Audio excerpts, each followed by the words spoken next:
Hey there, this is Just from General Media Consulting, and welcome to Gentleman's Purpose Live. This is episode 2, and I am here with Jay Buchanan from Primerica. He's a financial advisor with them, so I'm so excited to welcome you here tonight, Jay. Thanks, Justin. I appreciate it. Yeah. I appreciate it, man. This is great. This will be great. Absolutely. So this is the second episode.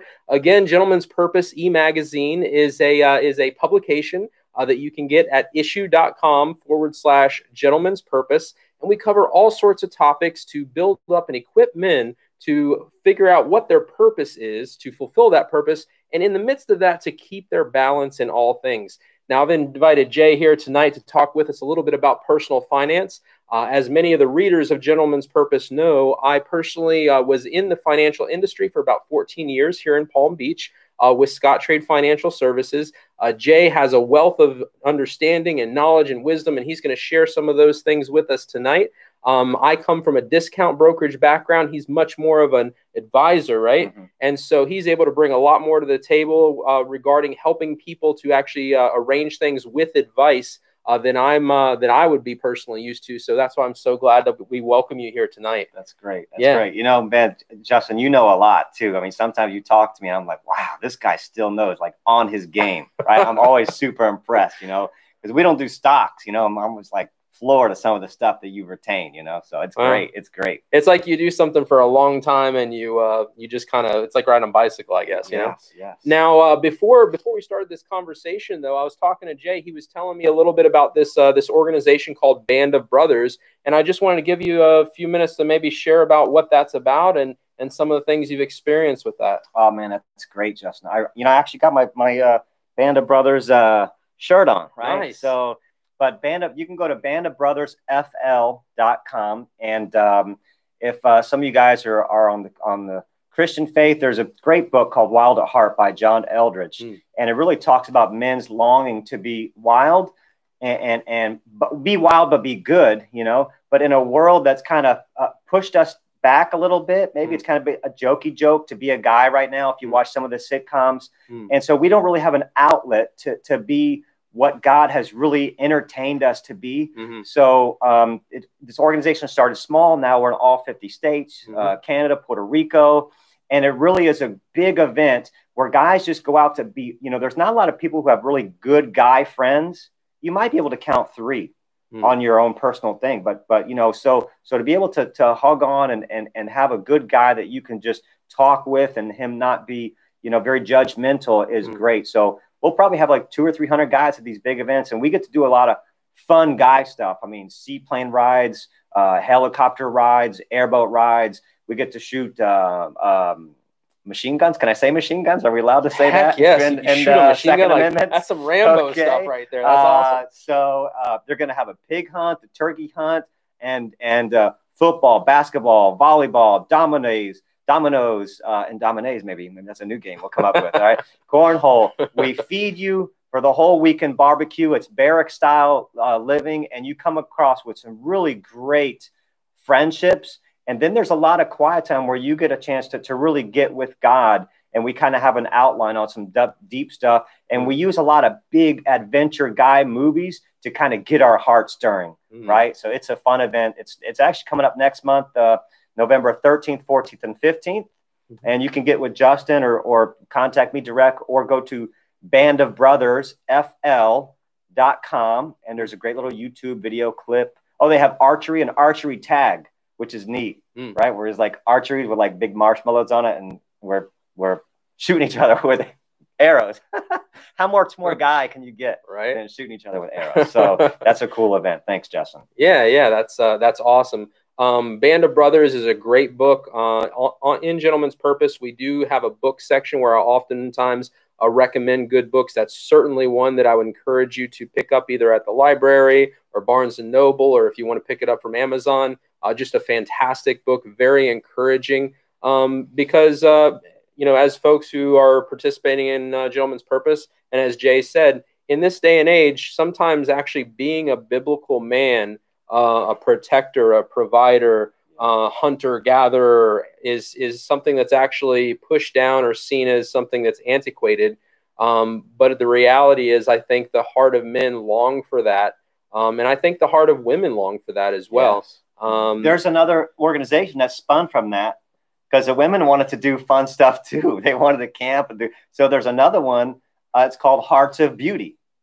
Now, I don't know the website. I would imagine it's Hearts of Beauty something.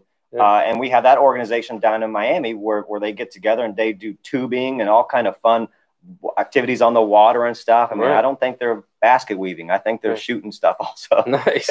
So, well, I had just like an article that I have in this month's magazine. I talk about the importance of carving out that time as men and having a guy's night or a guy's day where you go and do stuff, and being consistent with that and making sure that you protect that time. But also in the midst of that, as men biblically are called to be the spiritual leaders of their homes.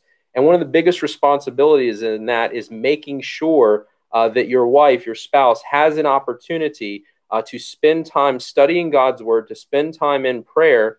I was recently reading a book, and she had a situation where once a month she would get away for a weekend and rent a room or a bed and breakfast somewhere, and she would just spend time with the Lord, connect with the Lord, maybe have a massage or something like that, and just refresh and rest. And this made her better as a wife, having that time where she was refreshed and rejuvenated, and then coming back to the day-to-day grind.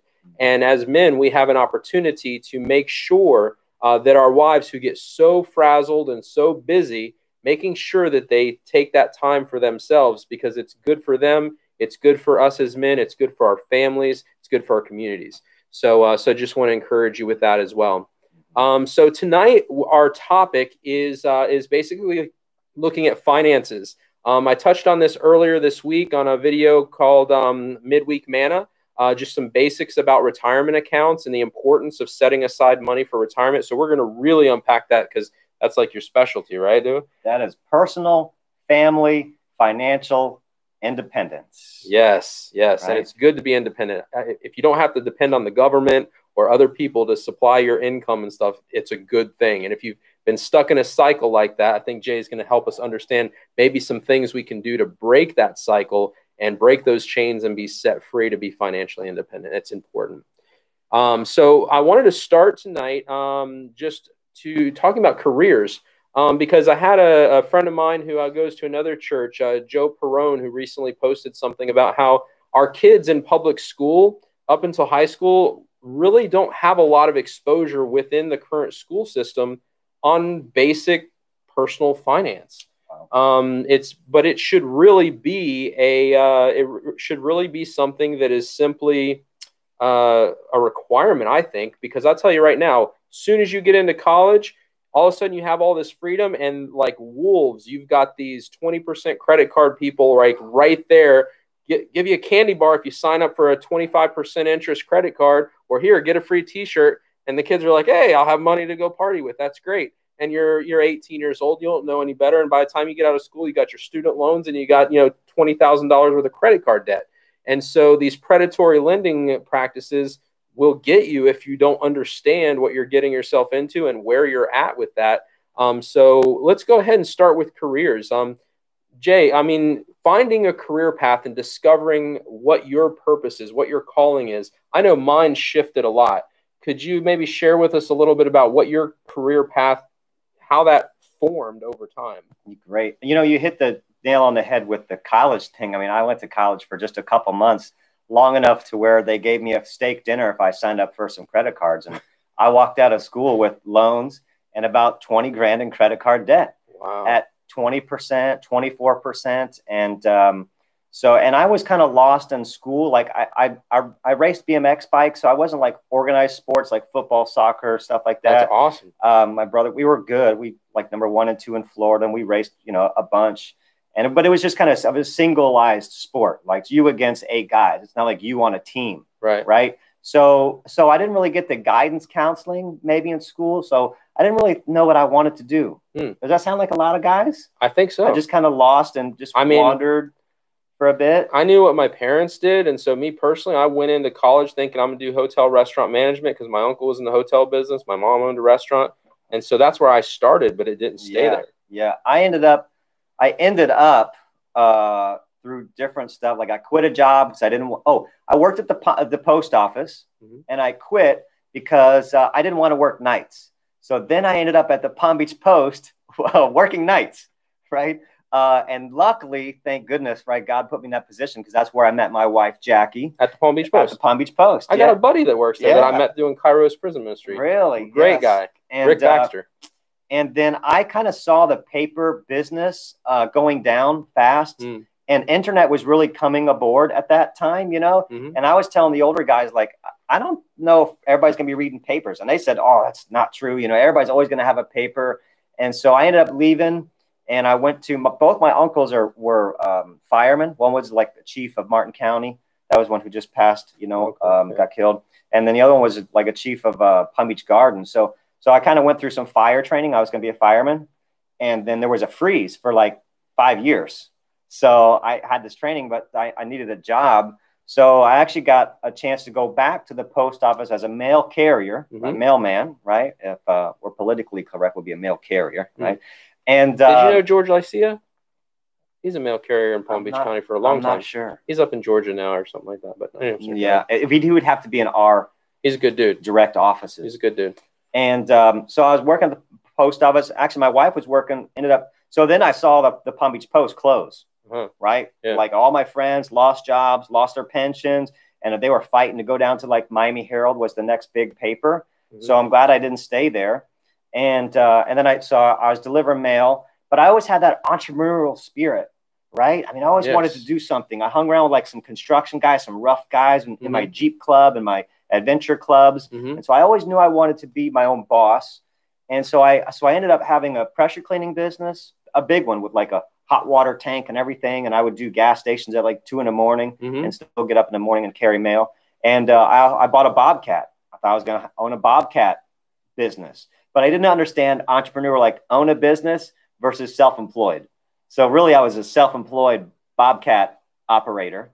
You know? Unpack the difference there for me. Okay. Self-employed means you get paid for the work you do, right? But if you're not working, you're not making money. Right. So you don't have the luxury of being on the golf course on a Tuesday, right? Like some of these guys do, or being on a boat on a Thursday. So I think a lot of people want to be business owners. They're entrepreneurs, but really they're in that self-employed quadrant, right? If you ever seen the cash flow quadrant by Robert Kiyosaki. And so but if you owned a Bobcat business where you could subcontract your machine out and they would pay you some money, then you could be not working and still making an income. Okay. Same thing with like a pressure cleaning business. If you had 4 or 5 guys who you know, you had the equipment and everything, and they were out doing roofs and driveways and all that stuff, then really now you're creating an income because you have a business outlet. Would you say I see that people are setting themselves up nowadays with multiple streams of income, and it seems like that makes sense. What do you think about that? I think that totally makes sense. They say the average millionaire has 7 streams of income. Really? I mean, you know, so and that could be off investments, that could be off rental property, it could be off, you know, maybe a couple different businesses that they have. Okay. So I think that is right up the deal. And I think there is so much information that we have at the tips of our fingertips right now with YouTube and Instagram, and being able to follow all these successful mentors. And I don't think that's used enough.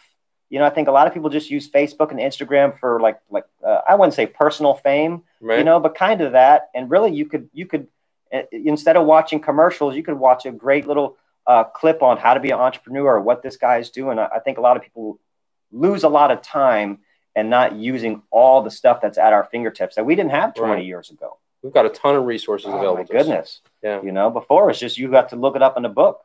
You know, like Success Magazine, still a very good magazine. Right. But that was where I got much more entrepreneurship stuff. Now, I graduated from Northwood University with my undergraduate, and that was the concept of the school essentially was developing the entrepreneurial spirit. So the idea of being in business for yourself is an amazing thing. I come from a family that was in business. We talked about that last week when Bill Bateskis, Bill the Greek, was here with us last week.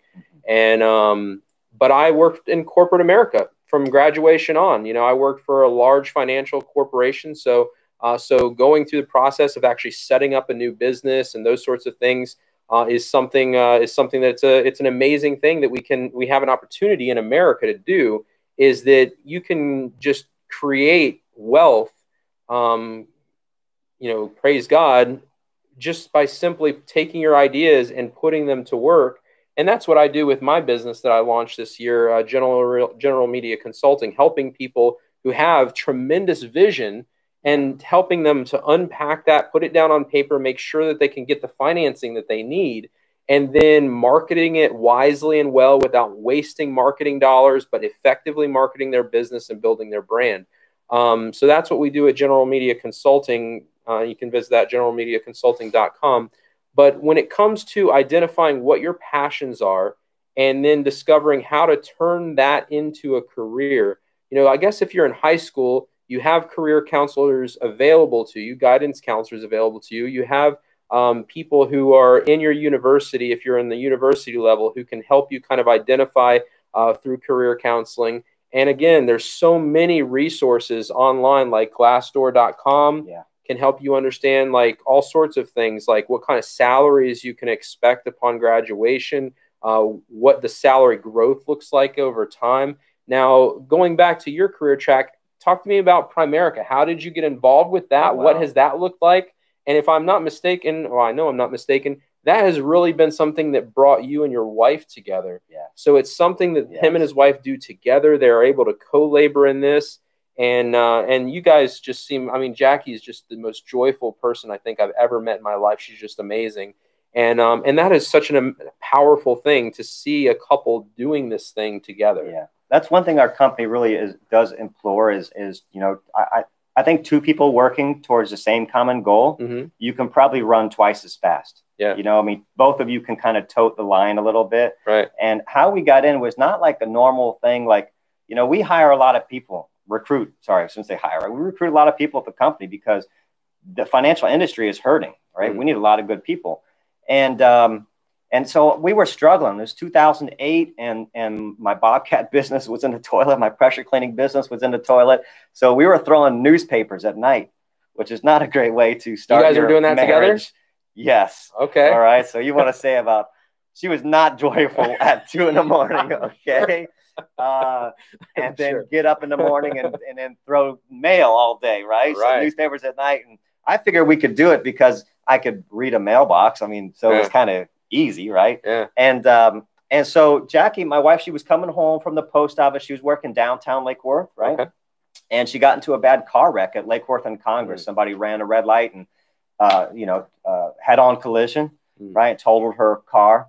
And it was so funny because she didn't want to go to the hospital. She's like, oh, no.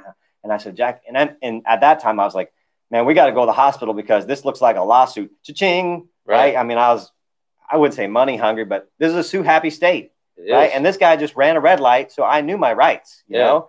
And so we went to the hospital and the guy doing the admission into the hospital, like the triage part, he says like, what do you do for work? And so I listed all my stuff, like post office is where I got my benefits. I own a pressure cleaning business. I own a Bobcat business. I'm delivering. And he said something so off the cuff, Justin. I'm glad God had me listening because it could have been just like, right? He said, hey, man, I just started with this company a couple weeks. Now, this guy was studying to be a doctor. He said, I just started with this company a couple weeks ago. We're looking for good people and you can learn how to handle your money better. And if you like it, you can make a little money part-time. And I said, take me to your leader, right? I mean, I needed to learn how to handle my money because we both made an income, 40, 50,000 a year, but we were always broke, right? It seems like we were always behind one check, you know? And my prayer to God was just, Lord, please let me find something where I could just make an extra $500 so I could pay my car payments on time. Yeah. So I could not miss a mortgage payment. Yeah. And, of course, this was in a hospital. My wife's in a neck brace, and we just totaled the car, right? So she's got just like, rough time. What are you talking about? And I was like, hey, man, we're talking about, some money, an opportunity maybe. Right. And, of course, so he followed up. I think that's a key, especially in entrepreneurship. The fortune, I always say, is in the follow-up. Yes. Right? It's not just a one-time talk to somebody.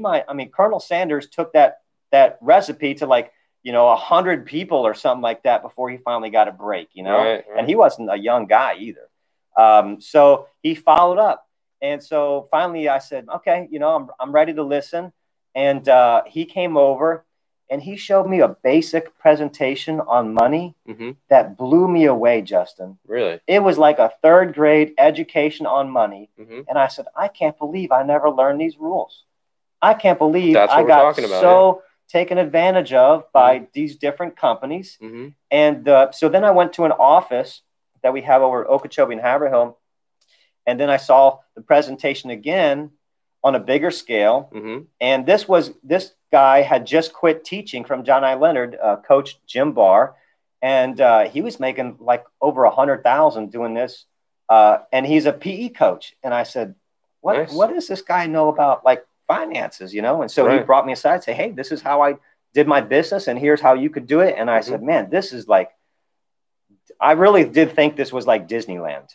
I mean, I just thought, boy, if everybody's getting ripped off like me, all my friends had the same stuff, you know? I said, I could really, help some people. If that's the worst I do, then that's great, you know? Or maybe I could really, you know, eat and breathe and love and live this thing like I did back in BMX and sports, you know? So I got into it first, and then I tricked my wife because my wife is Spanish, and we started to have a lot more Spanish clients. So I said, hey, man, I need you to translate. And then she really saw what I was doing for people, and she really loved it. She really wanted to help move that Spanish culture to the next level because, heck, we're Americans and we don't know the system. So imagine coming from a different country with different laws and regulations. So that's why she just loves it, you know. And it gave us something where we could do together. And because most people, they have two careers. They got two different things. And so 8 hours here, 8 hours there, you come back and you fight over a little bit, and then you try to carve a life out of maybe 2 or 3 hours of really good quality of time. That's true. You know? That's true. And I didn't want that life. Amen. You know? So, so finding a good career is important.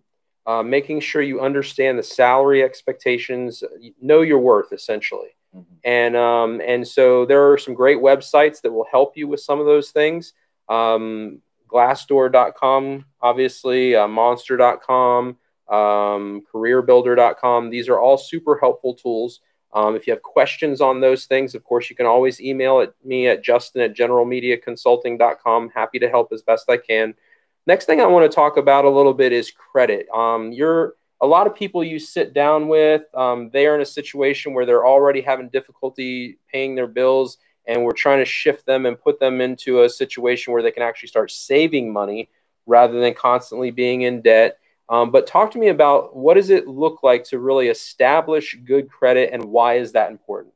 All right. I mean, I don't want to step on any toes, but credit is such a plus and minus. It's almost like you kind of have to get into debt to kind of get some credit sometimes, you know, as far as like little credit card loans to build up credit and stuff like that. Well, I found, not to interrupt you, but I found myself in that situation recently. You know, I went through some personal tragedy, and I didn't use credit. I didn't borrow any money from anybody for 5 years.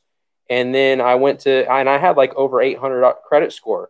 And then I went to do something just so that I can see where my credit was and establish it. And they're like, we don't even know who you are. You don't exist as far as credit goes. So, yeah. Yes, that's exactly right. I went to, my washing machine broke, right? So I had to go to BrandsMart and get a washing machine. And I had a BrandsMart card before, you know, so I was just like, I'll just, because it was like 0% financing. So, I mean, I'm savvy with my money, so I'll use their money, 0% for. That's how I built my credit. For a year. Rooms to go, man. Rooms to go. Babcock, right? Right. Hopefully we paid it off, because a couple times I got that rooms to go and I didn't pay it off. That's the big thing. I got jacked. And they whack you. If you don't pay it off on time, it's like all that interest comes back. So if you take out a 12-month loan, 0% interest, figure out what the monthly payments are going to be in like 8 to 10 months and get it paid off. Yeah. So I went to put it on the BrandsMart card, again, using their money, right, and pay it off every month. And they said, you don't have a card. And I said, well, I know I got a card. I mean, I don't have the card with me. I don't carry it. But they said, no. Well, if you don't use it every year, we just cancel it. And I didn't even know that.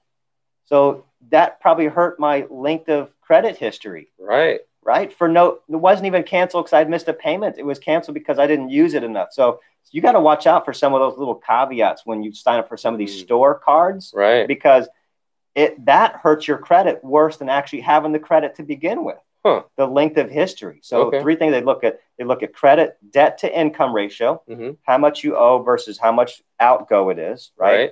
And revolving debt, right? Because there's two types of debt. You got revolving debt, which is like credit cards, right? Every month. And then you have fixed debt, which is like a car note, a house loan, right? And they monitor those different, right? And so they look at length of credit history, payment schedule, and then your debt to income ratio. So if you got 5 or 6 cards and they each have $2 or $3 grand, right? But then you're only making like 30 grand, you could look bad, even though you make everything else on time, right? So that's a catch-22 one, man. That's a tough one to deal with. Would you say that it might be wise to maybe open a savings account and maybe put like $1,000 in there, or save up $1,000 and then take a small credit card, $1,000? And just make sure anytime you spend money on the credit card, you already have the money there. Yes. So that you can just transfer it on the appropriate time. So that way you never find yourself in a situation where you have this debt and you don't already have the money. Yeah. And so you keep your actual asset to debt ratio in balance. Correct. If you carry a zero balance, it's kind of not good. Yeah. So, I mean, go buy a stick of gum every once in a while, or get a gas card. Pay your gas. That's a great one. That's a great one. Gas cards are a great way to start out on the small ones, because they look at all that stuff when you're buying car. I mean, and cars to me are just ridiculously priced. I mean, I've heard many times your car should be like 1/10 of your income. So that means if you're making $50,000, I'm supposed to drive a $5,000 car. Yeah. Right. When I first found myself in a situation where I prayed to receive Jesus as my Lord and Savior and became a Christian, the gentleman who was discipling me, he pulled me aside one day and he knew that I was a car guy. And I don't know if I think that was around the time I had my Mustang GT convertible or something. And he's like, this is what you need to do. He's like, you're making good money.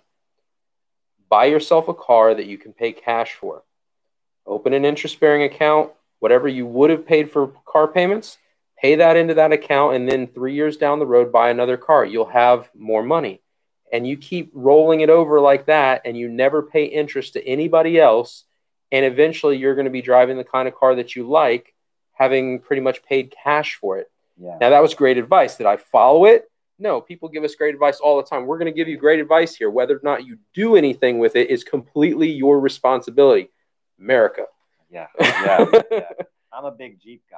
Okay. So I've had like 7 Jeeps. Yeah. Right. None of them I've ever financed. Right. I've always had. Now, again, back to credit. It kind of hurt me. Right. But my dad was a postal guy, which is how I ended up at the post office. Right. Okay. Kind of following that footsteps. Yeah. But he always taught me, like, Jay, buy your car cash. You don't want to finance. But he was old school when you couldn't get all this. See, we're just like given credit. Well, back in the day, it was a big thing to borrow money from somebody. Mackerel, I mean, huge. So today, it's like a non-issue. No big deal, right?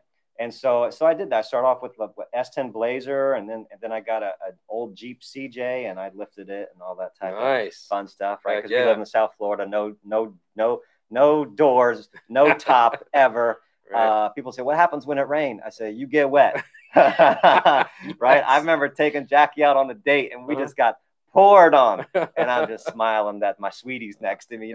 She wasn't smiling. Right. And I did that, a few times, and eventually got to a point where I did finance a Jeep Commander. Was my first nice purchase. That was like $15,000. It was still 5 years old. Right. I've never bought a new car.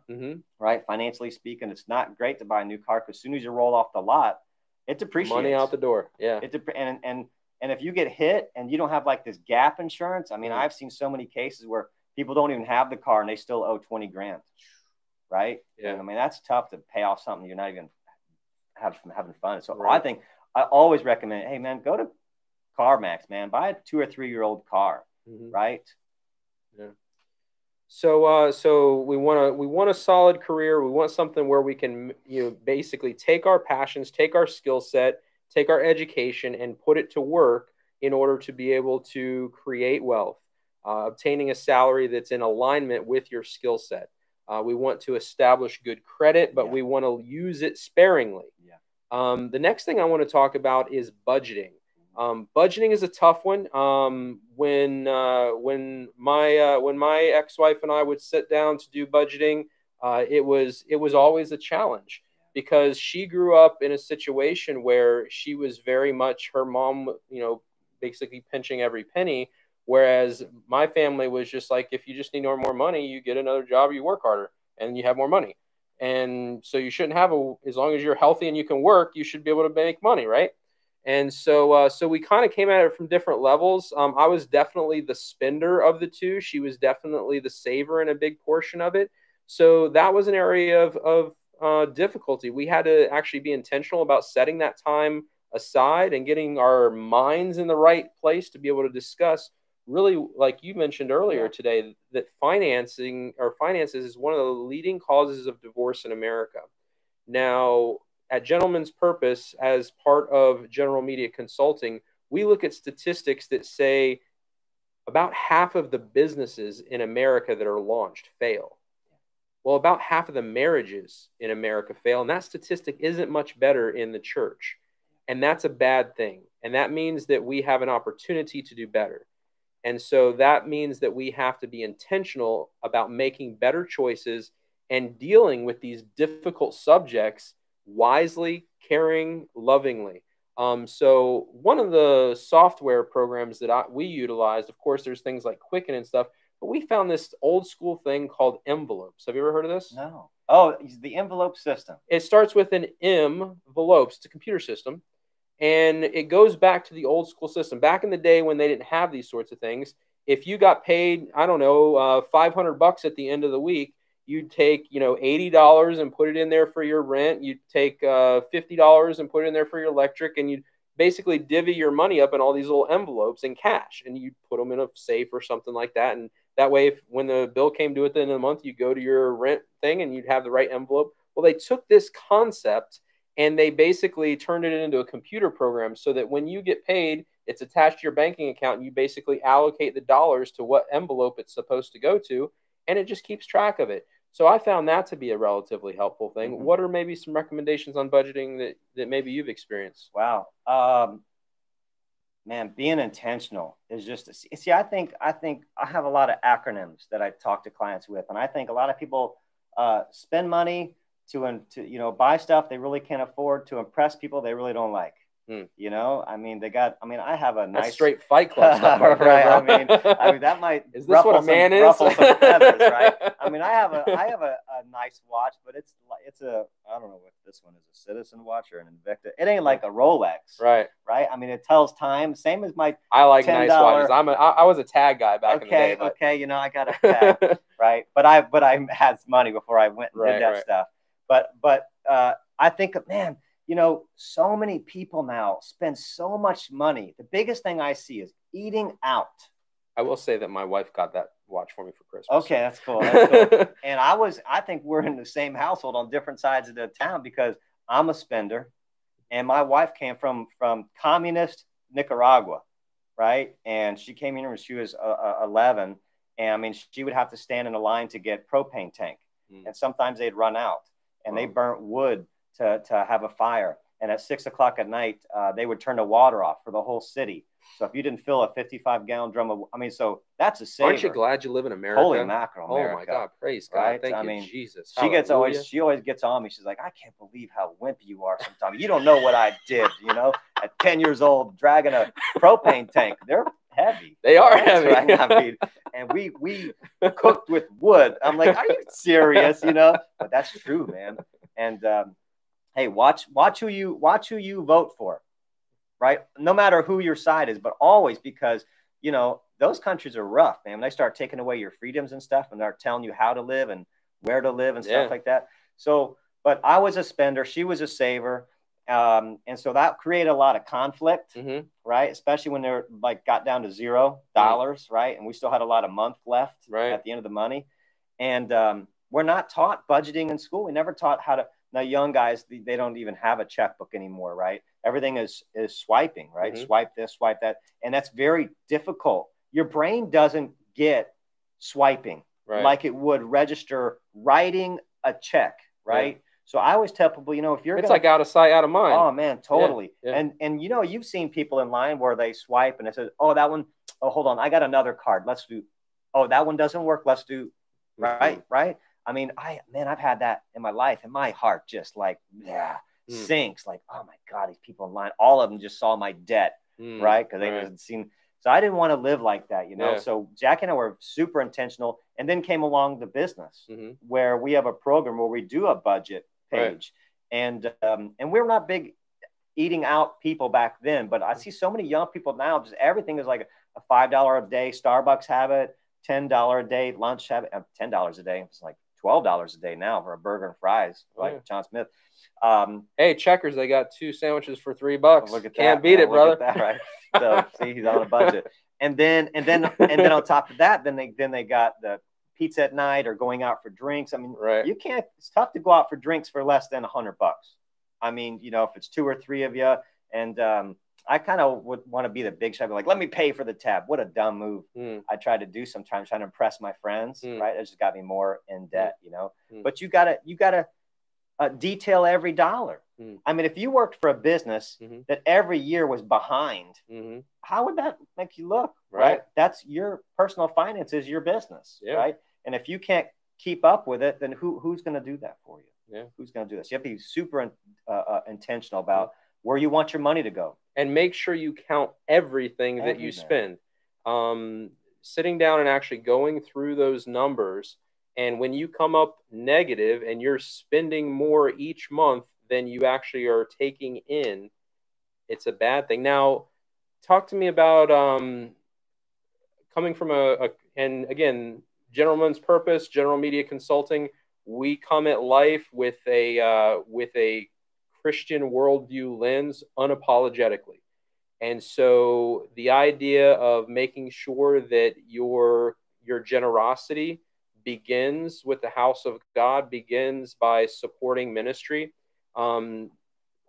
Technically speaking, if you want to look at what happened with, like, for instance, Abraham, the father of the faith, it begins with a 10%, and that's where you start.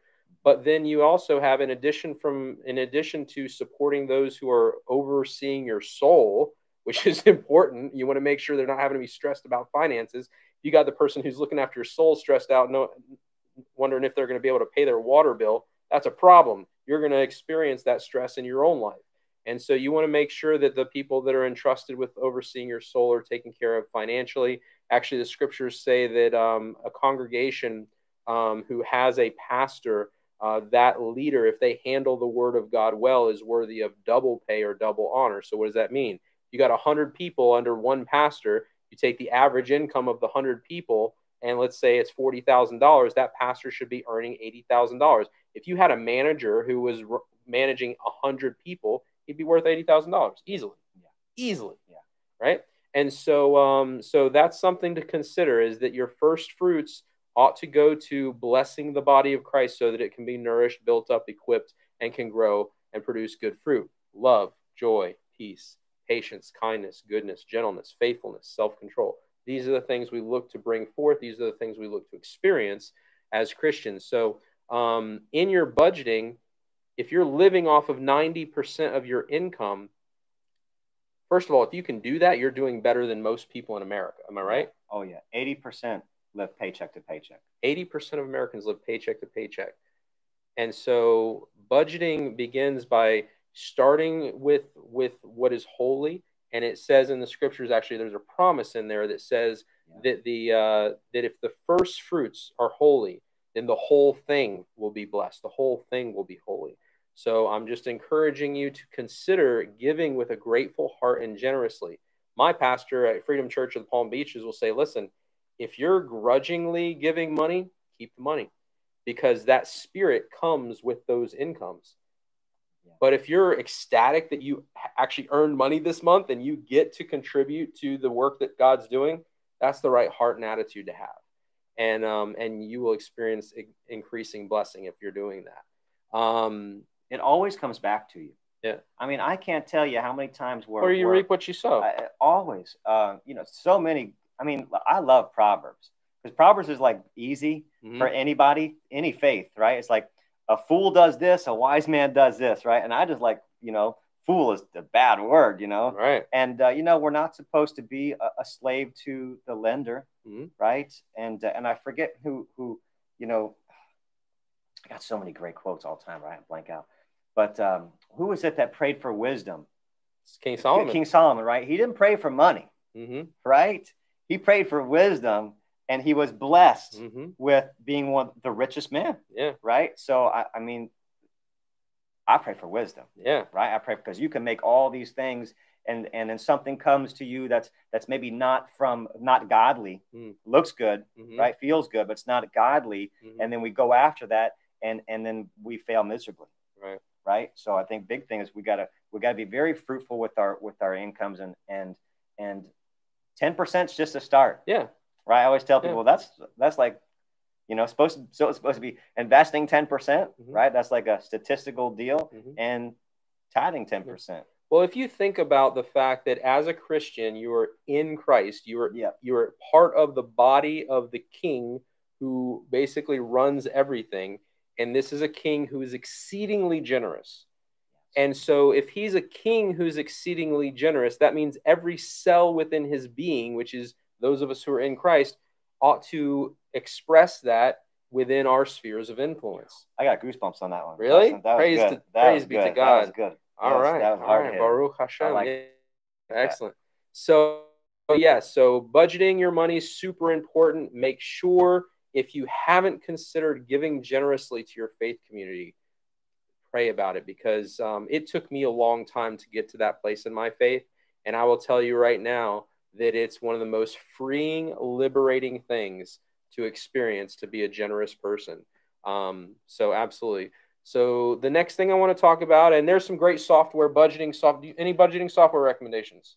I mean, you got like Evernote. Evernote, okay. Right, is a good one. I mean, we have our own Quicken, right, is a good one. I'm not really computer savvy, okay, you know, and I was just always like a pencil and paper guy, right? If it works, man.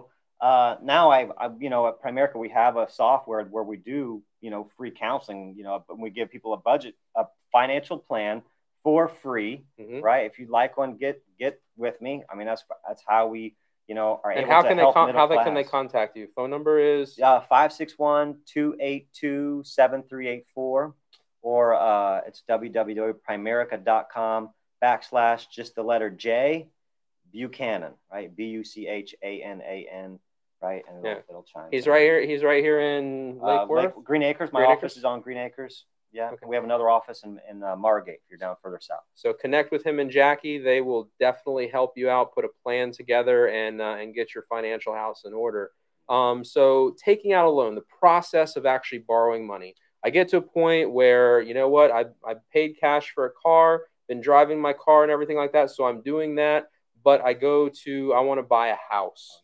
And so, you know, would I love to be able to pay $250,000 for a house and have the cash to do that and not have a mortgage payment? Praise God. Yes, I would love that. But the reality is that the vast majority of Americans hold a note if they own a home.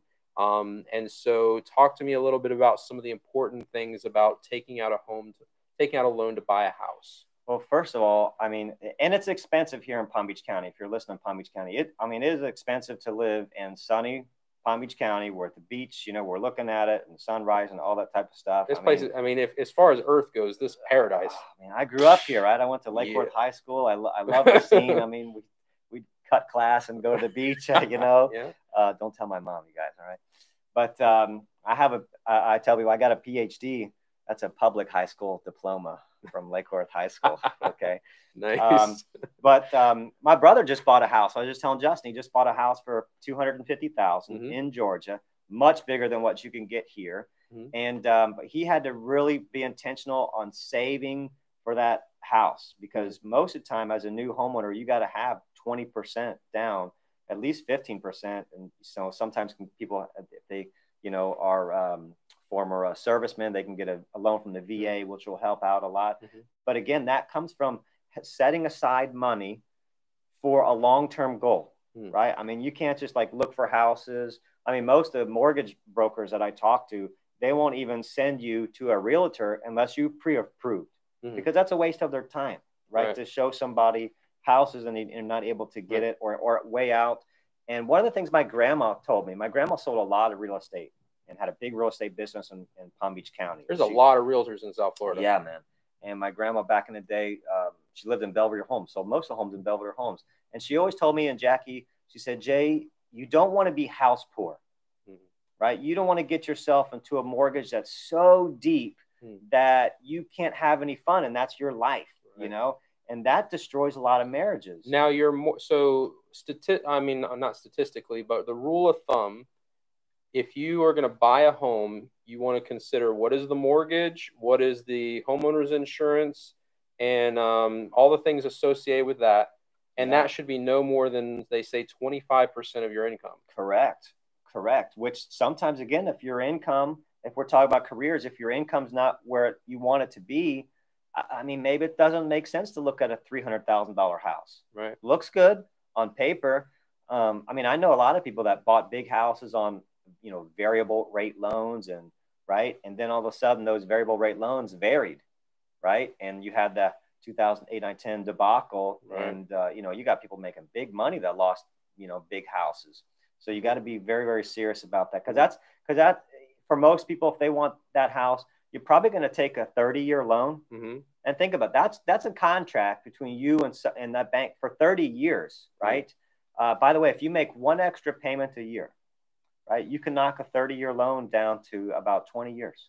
Wow. Right, that's making one payment. Now, when on your payment, right, most people pay everything at once, which means they pay their principal and interest of the loan, and they escrow their taxes and insurance, right? So if your payment's $1,500, not the whole thing is $1,500. Probably $1,000 of it is, and then the rest goes for taxes and insurance. And then there's something else called PMI insurance, which is private mortgage insurance, which is really there to protect the lender from default. Well, I tell you, when I first moved to South Florida, it was cheaper for me to buy a townhome on Village Boulevard in West Palm Beach than it was for me to live on campus at my university. So they actually had a rule at my university. If you were attending the university and you weren't a resident of Palm Beach County, you were required to live on campus for 2 years. But when I found out I could buy this house, I picked it up for like $69,500. And I have a friend of mine, a friend of our family for years and years and years, and she works for Gold Coast Mortgage, which is a huge school here in South Florida as far as mortgage goes. And she's like, just like, you know, she's the big dog when it comes to that sort of stuff. So I think I paid like maybe $1,200 to $1,600 out of pocket, had a 7.25% loan at 19 years old, which was unheard of back then. And I lived there for 3 years while I was at university and was able to sell it for around $100,000. So I was able to clear like over $20,000 plus live for cheaper while I was in university, and then roll that into my next house, which was in Boynton, and so on and so forth. However, I did find myself in a situation where when we bought the house at Venetian Isles off of Old Boynton Beach Boulevard, when we did that, we bought that in the summer of 2007 for $315,000. The house that we had a considerable amount of appreciation in, but there was a period of time where, and I was about 30 years old at the time, where I was carrying $500,000 worth of loans, and there's no way in hell that they should have loaned that money to me. But they were willing to. And because we had so much appreciation in the first home, we were able to very aggressively price the other house. So while other houses in the neighborhood were selling for, that were comparable, we're selling for about $285,000, $295,000. Ours had a pool and was a corner lot, so it was a nicer house. Plus, I think we listed it for $275,000 or $265,000. So we were able to aggressively price it, sell it within 6 weeks. Because if we had got stuck paying 2 mortgages like that, honestly, that was just stupid on my part. But we saw the house. We wanted the house. It had already fallen. The price on that house had already fallen from over $400,000 to $315,000. So we're like, this is a good deal comparatively. But the prices kept going down.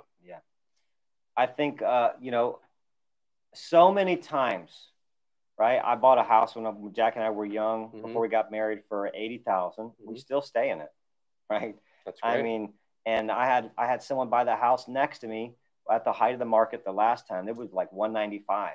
And at that time I was thinking, man, I should unload this house. Man, I should move up and get the big house. You know, so many times I wanted to just do what everybody was doing, right? Go with the world and not with God, right? And luckily I had some great mentors who just stopped me and just like, Jay, live lean and mean. There will be a time for that, right? You have a nice place, you know, and so we didn't do those choices. And some of the people that I hung with did some of that stuff and then they lost. But see, you were super wise. We had just gotten saved. Yeah. When we bought this house for the 315, did we pray about it? Yes. Did we take the information of what we were doing to our council of elders and have them pray over it and look at the numbers with us and seek wise counsel? We did not. Yeah. And so I think that as a person who's part of a faith community, that's a big part of why you have people in your congregation in most instances who have a lot of experience with these sorts of things and can give you wise advice. But you have to be intentional about seeking that advice from them and being willing to submit to that kind of wisdom that's going to help you in the long run, in addition to your own prayers for it. So that was a huge mistake that I made. By the grace of God, it worked out in our favor. But for the most part, you know, if I had to do it over again, I would definitely take that deal to my elders and say, hey, this is what we're thinking about doing. This is where we are financially. Can you pray about this with us and help us to discern whether this is the right move for us or not? I think a big thing you just said was seeking the advice, right? Because sometimes you hear what you want to hear, right? I mean, I hear this advice from that guy, but I'm going to take this guy who says, go ahead, go for it, you know? And you don't just make mistakes. It's better to learn from other people's mistakes. Right? You're like, oh man, go out, you know, there's no Rambos in business, right? And so to just go out there and do it and make mistakes, I'm like, oh, you learn as you go. Why don't you learn from other people's mistakes? That way you don't have that, you know, stuff happen to you. Exactly right. You know? Because we did refinance, right? We had a guy that I was friends with, and I didn't listen like totally. And everybody was refinancing. Man, we had equity and did that. Now, we did refinance. So we bought the house for 80. I think we refinanced 4 or 5 years later, lower rate, right? For like maybe 110 or something. But we took all that money and we put it right back into the house, right? So all that stuff was done we had jealousy. It was a very Florida house, right? Jealousy through the whole deal, right? The neighbors could hear you drop a pencil, right? Jalousies, what is that? Okay, jalousies are roll up and down when they're like 70s and 80s. Oh, these things. Yeah. I know what that was called. It's called jealousy windows. Okay. And these were like the 3-inch ones. So it was like 20. Okay. And so they just leaked air, right? And so here's not exactly energy efficient. No right? way, right? The best Forget about having a small footprint. You know what you would do is you would hose them down with water and then shut them. And then the water would make a water seal. Nice. Okay, that's it. So I bought tricks of the trade. Tricks of the trade, right? So I did buy some new windows and we upgraded, you know, some insulation, right? Yeah. So we did put it back into it, but I did buy a boat. I didn't do it all, so I did have a little fun with it. I had a little Key West center console. It was nice. Yeah, we've got a boat, and then we made money on that boat, and then we got it was like a 20-foot Donzi center console, super nice, you know. Yeah. And I blew it up out here on the lake. Eek. Very fast boat. All right. So I don't want to miss out on talking about investing. There's no time limit on the video, but we're getting around 9:30. We're trying to keep it in about an hour. Sure. So let's talk about investing. All right. So, I mean, in the richest country in the world, right? Most people work for 30, 40 years and are dead broke. Right. I mean, when you were working at your firm, you kind of dealt with, you know, maybe an upper kind of echelon client. Well, actually, at Scottrade, you know, you could open an account with us for $500. And I've always been of the opinion that you treat the custodian just like the CEO with the best possible service you can. And so we actually had a very diverse group of people with a $500 account, people with $38 million. Right. So we can open up a mutual fund with $50, right? $50 a month gets you in a mutual fund. If you don't know how that works, you can contact me. We won't go into deep details on that. But I mean, eventually we talk about personal family financial independence. Mm. So you want to have enough money saved up where you can live off that money, and they call that retirement. Retirement used to be an age, right? It was 62, 65. That's when you got your pension, you got your gold watch from the company. But I mean, how many companies do that anymore? Not very right? many. And the ones that do are slowly moving towards this, 401k style of investing, right? Or they might have nothing at all. And then you're on your own to do that. And there are some great programs that the government has enacted to help that middle class client, because middle class kind of runs the U.S., right? It's the average client. It's the backbone of our economy. Yeah, that's $30,000 a year to about $250,000. Now you have upper middle class and lower middle class, but so you have your IRA, right, which is an individual retirement account. It's not the Irish Republican Army, right?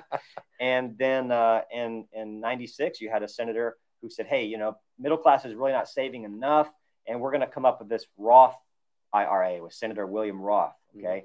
And that's where you can put away money. You pay taxes up front, but all that money grows tax-free. And even when you take it out, is tax-free. It's one of the best investments ever out there. And if you make over a certain amount of money, you can't invest into it, right? So it's really designed for that. Because if the wealthy could do it, look, the wealthy have all the tricks. They know all the big loopholes, right?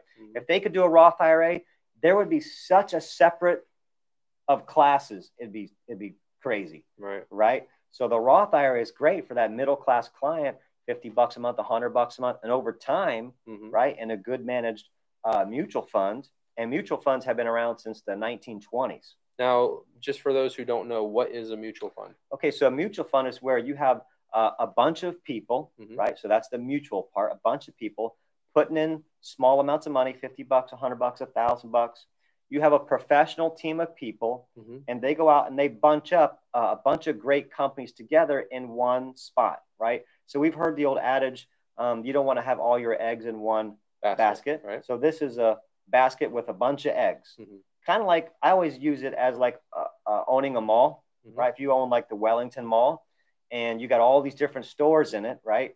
And let's say Sears, right, which is bankrupt, right? Let's say Sears was in your mall and it went out of business. So Sears goes out. Well, you have that management team that says, hey, man, Sears is not doing too great. Let's get it out of here and let's bring in Macy's, And so us as middle class, we can go to work and we can have a professional team of people that manage this money.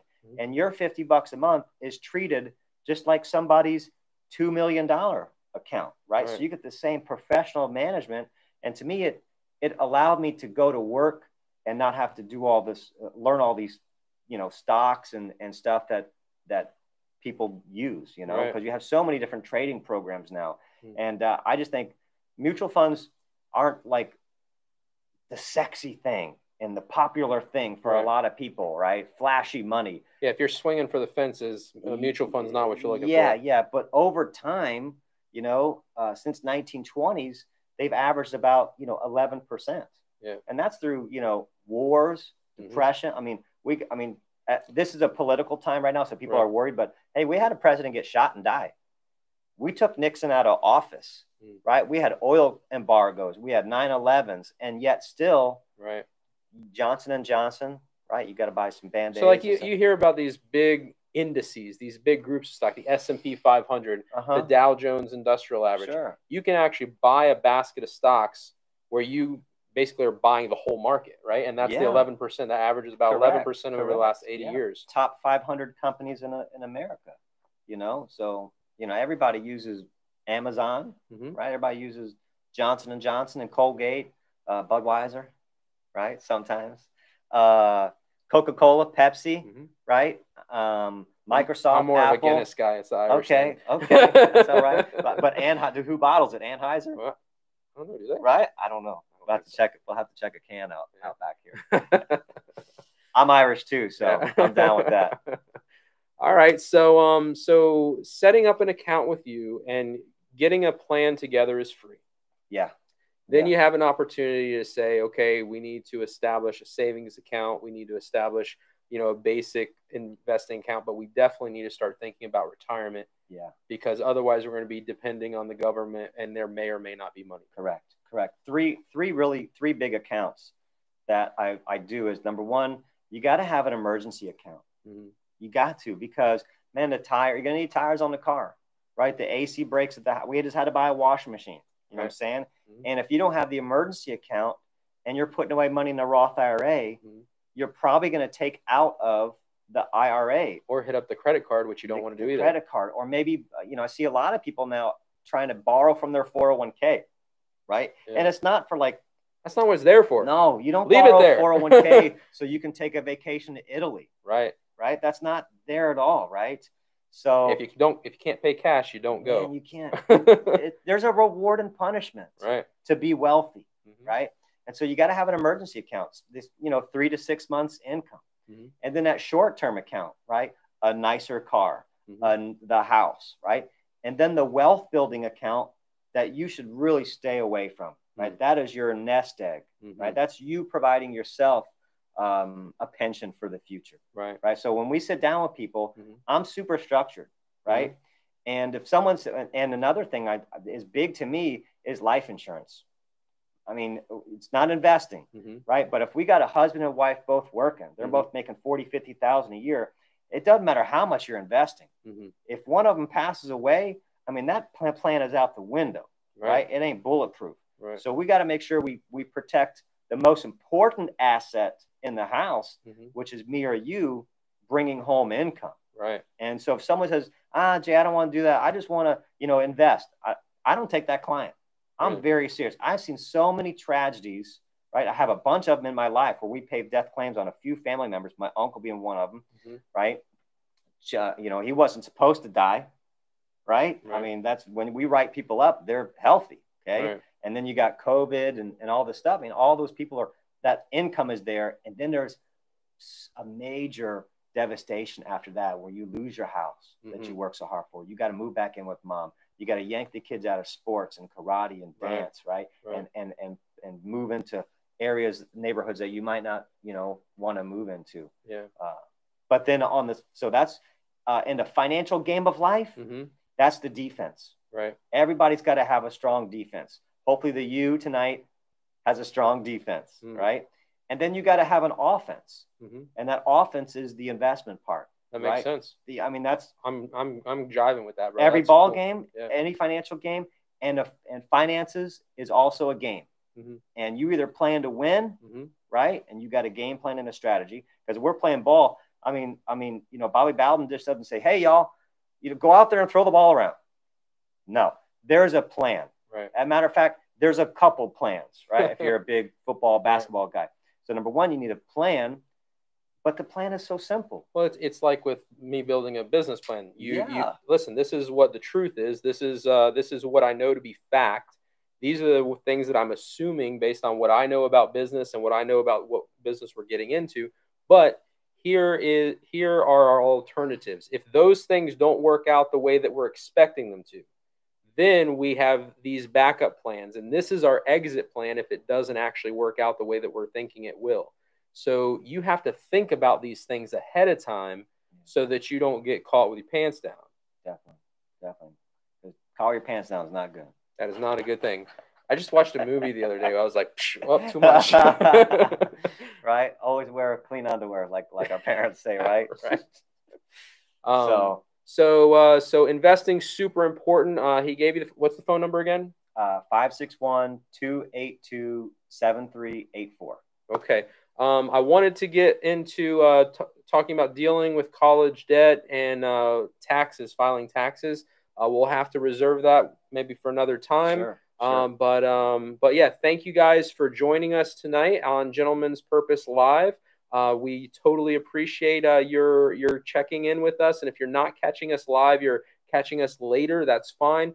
Please do not forget to click on subscribe and ring the bell so that you get notifications when we add new videos like the Midweek Manna.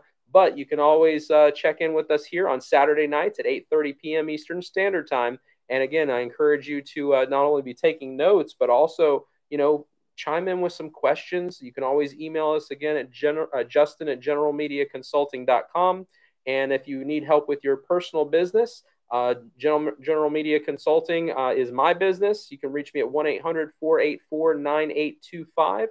Visiting generalmediaconsulting.com is a great idea. There is a 7-step process that you can kind of walk through and see where you are in your business and make sure that you've actually engaged with some of these strategies that will help you to be more successful. That's what we do. We build strong, fruitful businesses.